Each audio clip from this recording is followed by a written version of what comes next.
कर रहे हैं कि वो 300 से अधिक सीटों से वो जीत रहे हैं? कौन सा उन्होंने ऐसा काम कर दिया है जिसके आधार पर जनता उन्हें वोट कर रही है? ये तेजस्वी यादव जी और मुकेश सहनी को पता है, एनडीए वाले को कुछ नहीं पता है। तो उनको कह लेने दीजिए, कहकर तसल्ली दे रहे हैं, अपने दिल को ठंडक पहुंचाने के लिए। कार ना किसी को फंसाती है, ना ही किसी को बचाती है, चाहे वो कितना भी बड़ा बाहुबली हो और कितना ही बड़ा गुंडा क्यों ना हो। इसलिए निश्चिंत रहें, जिसने इसमें कुछ किया है वो बख्शा नहीं जाएगा। पनोरमा ग्रुप, जो सोचता है वो करता है, आपके अपने सपनों का आशियाना। तेजस्वी यादव कह रहे हैं कि एनडीए गठबंधन घबरा गई है, इसलिए प्रधानमंत्री रेगुलर पटना आ रहे हैं। घबराहट से और हार की डर से पटना लगातार ही आ रहे हैं। कैसे इसको आप देख रहे हैं? देखिए, तेजस्वी यादव जी खुद बौखलाहट में, खुद घबराहट में हैं। अच्छा, उन्हें ऐसा क्यों लगता है कि एनडीए हार रही है तो प्रधानमंत्री जी बार बार आ रहे हैं? भाई, प्रधानमंत्री देश के प्रधानमंत्री हैं और पूरे देश में चुनाव हो रहा है, तो देश के किसी भी राज्य में जाएंगे, सभा को संबोधित करेंगे, यह उनका अधिकार है और राइट भी है। तेजस्वी यादव जी तो ऐसे ही कुछ भी बोल रहे हैं और उनके बोलने से यह साफ झलकता है कि कहीं न कहीं हार की बौखलाहट उनके अंदर है। सारण में जिस तरह से घटना हुई उस पे महागठबंधन के लोग कह रहे हैं कि ये गठबंधन के लोग करवाए हैं, आप लोग करवाए हैं। देखिए, आप लोग का आदमी है। उनकी बात सुनेगा कौन, मानेगा कौन? जिस तरह से राष्ट्रीय जनता दल का कल्चर रहा है, याद है ना 90 के दशक में लालू जी कहते थे कि हमारे इससे बूथ से क्या निकलेगा, जिन निकलेगा। मतपेटी से क्या निकलता था, जिन निकलता था। अब वो जिन वाला ज़माना तो है नहीं। अब बिहार में सुशासन की सरकार है।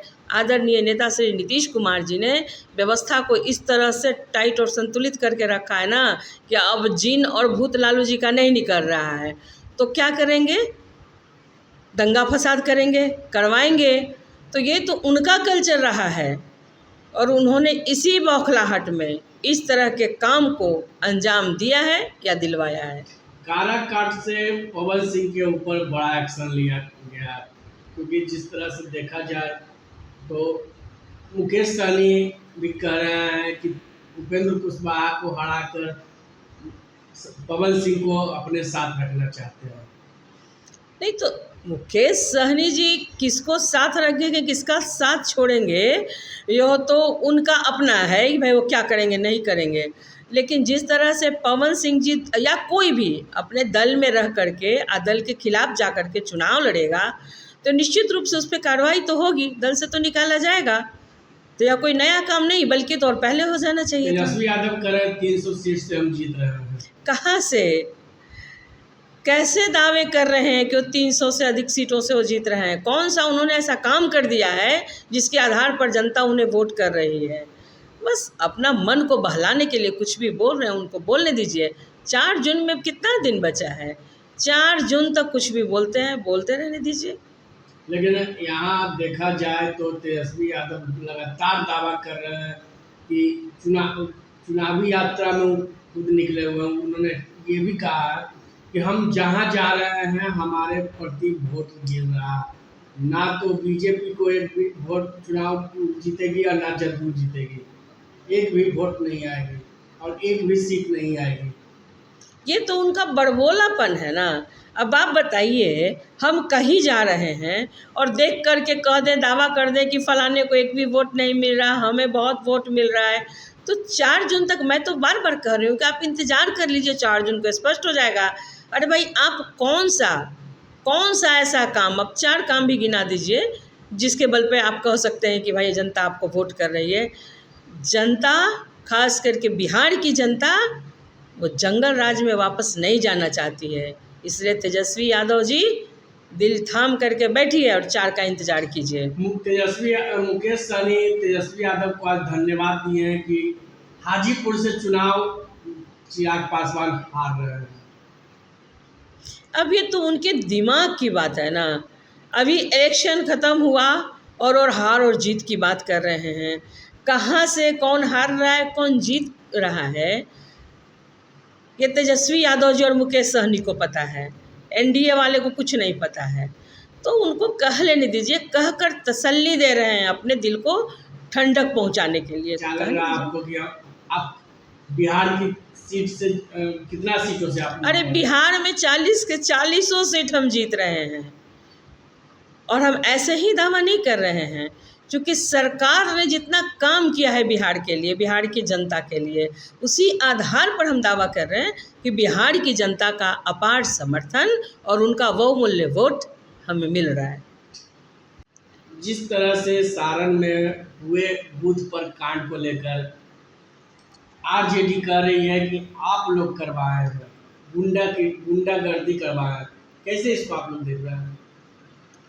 देखिए, आरजेडी क्या कहता है, ये पूरा बिहार और पूरा देश जानता है कि राष्ट्रीय जनता दल का चरित्र कैसा रहा है, क्या रहा है। वो जब जब चुनाव लड़ते हैं, उनके परिवार से कोई चुनाव लड़ता है, अरे उनके दल में पहले बेटा बेटी यही लोग हैं ना, प्राथमिकता तो उन्हीं लोगों को देते हैं।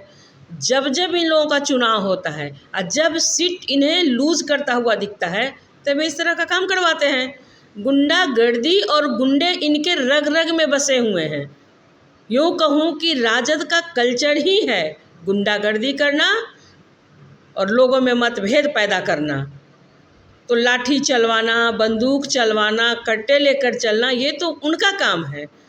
यहाँ बिहार में सुशासन की सरकार है और जनता दल यूनाइटेड सुशासन और सभ्यता के लिए जानी जाती है पार्टी। क्या बोलेंगे वो? इस पे कार्रवाई की मांग करते हैं आप लोग? निश्चिंत कार्रवाई की मांग तो होगी निश्चित रूप से, चूँकि यहाँ सुशासन की सरकार है और दोषी यहाँ बख्शे नहीं जाते हैं।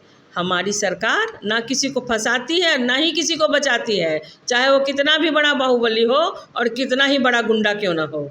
इसलिए निश्चिंत रहें, जिसने इसमें कुछ किया है वो बख्शा नहीं जाएगा, सच्चाई सामने आएगी। लेकिन रोहिणी आचार्य कह रही है कि जिस तरह से दबंग लोग जो थे बूथ कैप्चर करना चाह रहे थे, तब फिर रोहिणी आचार्य वहाँ क्या करने गई थी? कितना दल वहाँ चुनाव लड़ रहा था, कितने प्रत्याशी चुनाव लड़ रहे थे? सब लोग बूथ के अंदर क्यों नहीं गया था? और खुद तो गई सो गई, दूसरे जिला के व्यक्ति को भी लेकर के गई। ये निर्वाचन आयोग का ऐसा कोई नियम है क्या? नियम का उल्लंघन वो लोग करें और दोषारोपण किस पर करती हैं? सरकार पर और उनके सहयोगियों पर। तो रोहिणी जी, आपकी मनमानी बिहार में नहीं चलने वाली है। आपके बाबूजी का शासन अब यहाँ नहीं रहा, अब यहाँ सुशासन की सरकार है, गया आतंक राज। इसलिए आप निश्चिंत रहिए, अगर आप दोषी होंगी तो आप पर भी कार्रवाई करेगी सरकार। नॉर्मा ग्रुप, जो सोचता है वो करता है। अगर ये वीडियो पसंद आई और वह बिहार के राजनीति और बिहारियत से सरोकार रखेनी तो सब्सक्राइब बटन दबा के चैनल के सब्सक्राइब कर ली। ओजे एगो घंटी बा, ओकरा बटन दबा देला से कुल सटीक और मारक खबर रुआ मुफ्त में मिल जाई। अगर रुआ पत्रकारिता के हमनी के नया प्रयोग में सहयोग कर चाहतानी तो ज्वाइन बटन दबा दी।